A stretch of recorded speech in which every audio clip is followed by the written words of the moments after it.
Baiklah, Assalamualaikum warahmatullahi wabarakatuh. Perkenalkan, nama saya Fajr Adil Putrawera dengan NIM 19046084.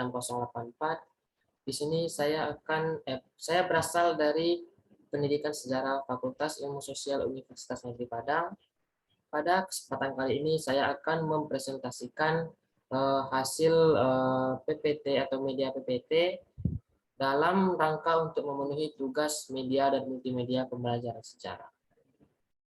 Pada presentasi kali ini, saya akan mempresentasikan materi mengenai kehidupan masyarakat pada masa kerajaan Islam di Indonesia. Nah, dalam pembahasan kita pada kali ini terdapat 4 pembahasan atau 4 bidang. Yang pertama itu adalah politik dan pemerintahan, yang kedua sosial budaya, yang ketiga ekonomi, dan yang terakhir Islam di Indonesia. Peninggalan Islam di Indonesia. Langsung saja kita masuk ke materi yang pertama, yaitu politik dan pemerintahan. Nah, dipimpin oleh Kesultanan. Pada masa pemerintahan Islam di Indonesia, kerajaan yang disebut sebagai Kesultanan, sehingga pemimpinnya disebut Sultan.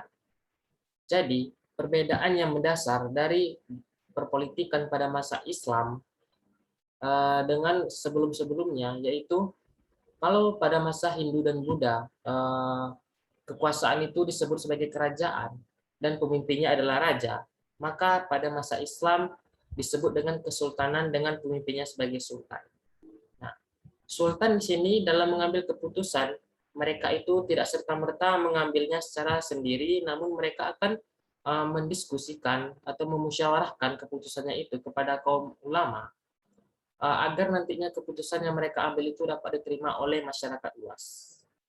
Selain itu, terdapat kesamaan antara sultan dan juga raja ini dalam pemilihannya, yang mana sultan maupun raja pada masa Islam ini dipilih berdasarkan garis keturunannya. Nah, ini adalah salah satu contoh kesultanan yang ada di Indonesia, yaitu Kesultanan Perla. Salah satu contoh kesultanan pertama di Indonesia, teman-teman bisa melihat petanya ada di PPT. Itu adalah wilayah kekuasaan Kesultanan Perla. Selanjutnya yaitu bidang sosial dan budaya. Nah,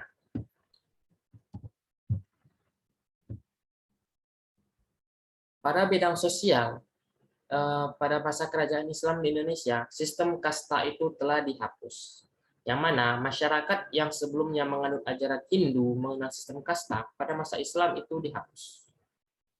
Adapun pada masyarakat Islam, pada masyarakat Indonesia pada masa Islam ini telah mengenal ya nama-nama Arab seperti nama Muhammad, Hasan dan lain sebagainya.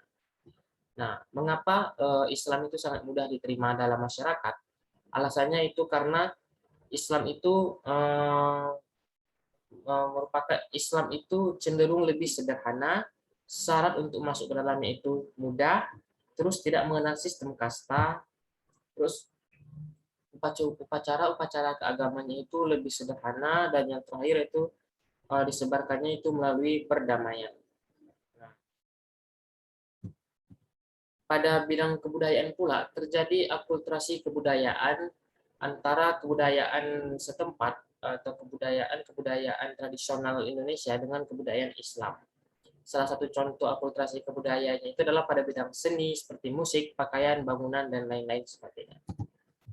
Nah, selanjutnya adalah pada bidang ekonomi.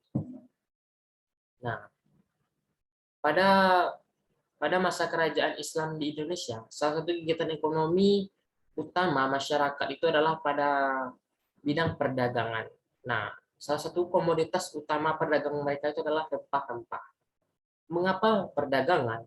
Karena bisa kita lihat pada masa Islam di Indonesia, kesultanan-kesultanan itu banyak terletak di pesisir pantai, sehingga menyebabkan mereka mengandalkan atau kegiatan utama ekonomi mereka itu adalah perdagangan melalui laut. Karena banyaknya kapal-kapal yang singgah di pesisir pantai pada saat itu. Nah, yang terakhir itu adalah peninggalan. Nah, peninggalan Islam di Indonesia itu banyak, bisa kita lihat seperti berupa bangunan, sastra, seni rupa, dan pertunjukan.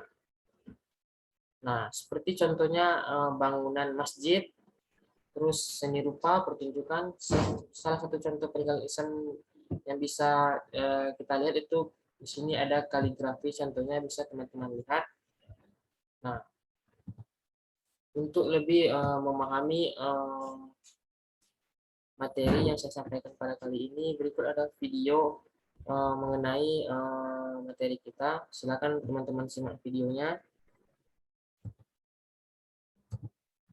Baiklah, terima kasih kepada baiklah, terima kasih yang telah menyaksikan atau melihat presentasi ini. Maaf apabila ada salah kata maupun jangkal. Akhir kata, wabillahi taufiq wal hidayah. Assalamualaikum warahmatullahi wabarakatuh.